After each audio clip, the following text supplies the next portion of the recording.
Assalamualaikum warahmatullahi wabarakatuh. Hai teman-teman, perkenalkan, nama aku Raifina Septian Purwita. Aku dari Fakultas Ekonomi dan Bisnis di Universitas Janda Badra. Pada kesempatan kali ini, aku akan membahas materi tentang perekonomian Indonesia. Pada materi perekonomian Indonesia terdapat beberapa penjelasan singkat dari bab 1 hingga bab 7. Untuk bab 1 sendiri yaitu tentang sistem approach. Dalam sistem approach itu terdiri dari holistik dan parsial, dari interaksi lingkungan atau analisis, terdapat input dan output. Untuk input sendiri meliputi desain, transformasi, proses, dan output meliputi efisiensi, optimalisasi, produktivitas. Lalu kemudian ada kontrol. Untuk kontrol sendiri ada perencanaan yang meliputi realistis, fleksibel, demokratis. Lalu ada pertumbuhan. Untuk pertumbuhan dibagi menjadi 3, yaitu kebijaksanaan, GBHN atau RPJM yang meliputi pertumbuhan, pemerataan, stabilitas. Lalu ada pengawasan dan pertanggungjawaban. Lalu di bab 2 menjelaskan megatrend perekonomian abad milenium, yaitu dibagi menjadi masyarakat industri ke masyarakat informasi, lalu dari teknologi dipaksakan ke high-tech, setelah itu jangka pendek menjadi jangka panjang, lalu sentralisasi menjadi desentralisasi, dan yang terakhir demokrasi perwakilan menjadi partisipasi. Next, bab 3 di sini menjelaskan tentang pendidikan dan kebudayaan yang terdiri dari beberapa pasal. Di antaranya yaitu pasal 31 ayat 1 yang menjelaskan tentang setiap warga negara berhak mendapatkan pendidikan.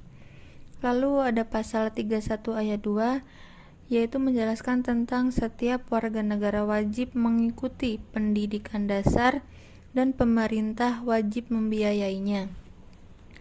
Lalu di pasal 31 ayat 3 menjelaskan tentang pemerintah mengusahakan dan menyelenggarakan satu sistem pendidikan nasional yang meningkatkan keimanan dan ketakwaan serta akhlak mulia dalam rangka mencerdaskan kehidupan bangsa yang diatur dengan undang-undang. Setelah itu ada pasal 31 ayat 4 yaitu menjelaskan tentang negara memprioritaskan anggaran pendidikan sekurang-kurangnya 20% dari APBN dan APBD untuk memenuhi kebutuhan penyelenggaraan pendidikan nasional. Lalu ada pasal 31 ayat 5 menjelaskan tentang pemerintah memajukan ilmu pengetahuan dan teknologi dengan menjunjung tinggi nilai-nilai agama dan persatuan bangsa untuk kemajuan peradaban serta kesejahteraan umat manusia. Setelah itu ada pasal 32 ayat 1 yang menjelaskan tentang negara memajukan kebudayaan nasional Indonesia di tengah peradaban dunia dengan menjamin kebebasan masyarakat dalam memelihara dan mengembangkan nilai-nilai budayanya. Setelah itu yang terakhir ada pasal 32 ayat 2 menjelaskan tentang negara menghormati dan memelihara bahasa daerah sebagai kekayaan budaya. Materi bab 4 ini menjelaskan tentang perekonomian nasional dan kesejahteraan sosial yang terdiri dari beberapa pasal, diantaranya pasal 33 ayat 1 yang menjelaskan tentang disusun sebagai usaha bersama berdasar atas asas kekeluargaan. Lalu pasal 33 ayat 2 yaitu menjelaskan tentang cabang-cabang produksi yang penting bagi negara dan menguasai hajat hidup orang banyak dikuasai oleh negara. Lalu ada pasal 33 ayat 3 yaitu menjelaskan tentang bumi dan air dan kekayaan alam yang terkandung di dalamnya dikuasai oleh negara dan dipergunakan untuk sebesar-besar kemakmuran rakyat. Lalu pasal 33 ayat 4 yang menjelaskan tentang diselenggarakan berdasar atas demokrasi ekonomi dengan prinsip kebersamaan, efisiensi berkeadilan, berkelanjutan, berwawasan lingkungan, kemandirian, serta dengan menjaga keseimbangan, kemajuan, dan kesatuan ekonomi nasional. Lalu ada pasal 34 ayat 1 yaitu menjelaskan tentang fakir miskin dan anak-anak yang terlantar dipelihara oleh negara. Lalu ada pasal 34 ayat 2 yaitu menjelaskan tentang negara mengembangkan sistem jaminan sosial bagi seluruh rakyat dan memberdayakan masyarakat yang lemah dan tidak mampu sesuai dengan martabat kemanusiaan.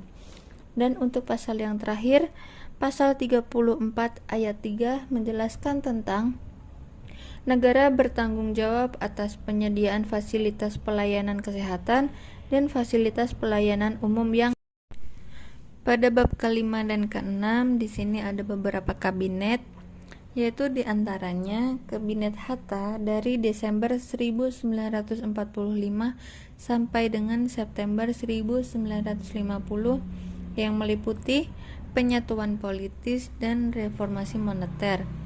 Lalu ada Kabinet Nasir dari September 1950 sampai dengan Maret 1951 yang meliputi Safruddin Prawira Negara Menku, Sumitro Jojo Hadikusumo Menparindak, Booming Korea, dan yang terakhir RU.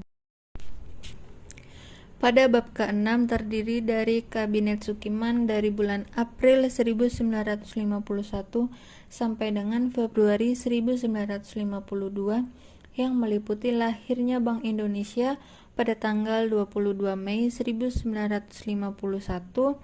Lalu ada Agreement Keamanan Bersama dan yang terakhir RLT.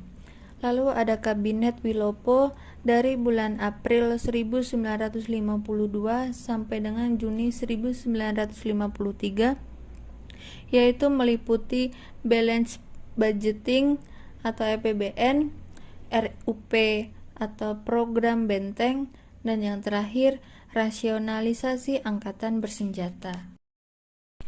Dan yang terakhir di bab 7 ini menjelaskan tentang proses perekonomian Indonesia yang terdiri dari input, proses, output, dan implikasi. Dari input sendiri terdiri dari jumlah mutu, SDA, SDTM, modal, skill, dan power. Tidak hanya itu, terdiri juga dari cara input, merkantilisme, tradisional, pasar, imbau, komando atau vertikalisasi, atau alternatif. Dan selanjutnya ada proses, yaitu terdiri dari Renstra atau RPJM atau RKPD. Bidangnya ada ekonomi, politik, hukum, sosial, budaya, ideologi, dan yang terakhir Wanhankamnas.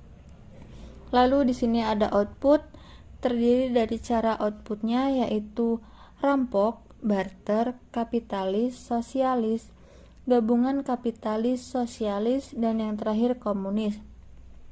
Lalu ada corp atau state value yang terdiri dari barang makanan, gaji, laba, bunga, sewa, image, brand, building, dan yang terakhir dis atau in atau an. Untuk yang terakhir ada implikasi yang terdiri dari modernisasi, sistem X, pertumbuhan, GAP, inequity, kolonialisme, imperialisme, konglomerasi, ketergantungan, kegagalan pasar, des atau sentral, represif, eksploitatif, kemiskinan, dan yang terakhir krisis ekonomi.